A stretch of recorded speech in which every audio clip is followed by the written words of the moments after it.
কোনো রকম কোনো মেশিন ছাড়াই কিভাবে ডান্সের জন্য একটা হেয়ার স্টাইল 5 মিনিটের মধ্যে তৈরি করে নিতে পারবে, আজকে সেই ভিডিওটা নিয়ে এসেছি।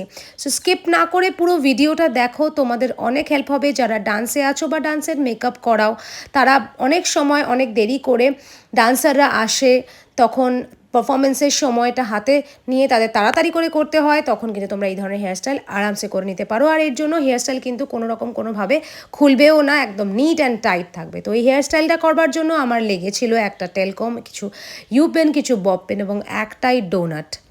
একটা ট্রিক বলে দিই, কিছু কিছু জিনিস আছে যেগুলো খেয়াল রাখতে হবে। খোপা তুমি যেরকমভাবেই করো না কেন, যেন ওটা ডান্সের সময় কোনোভাবেই এদিক ওদিক না হয়। তার জন্য আমরা যে পনিটা করব, সেই পনিটা কিন্তু একদম প্রফেশনাল ওয়েতে করতে হবে। পনি কীভাবে করতে হবে সেই নিয়েও শর্টস আমার এখানে আপলোড করা আছে, যারা দেখোনি দেখে নিও। তারপরে কিন্তু আমি যাতে মেশিনটা ইউজ করতে না হয় সেই জন্য একটা ডোনাট দিয়ে দিয়েছি, এবং দেখো এখানে কিন্তু হেয়ার একেবারে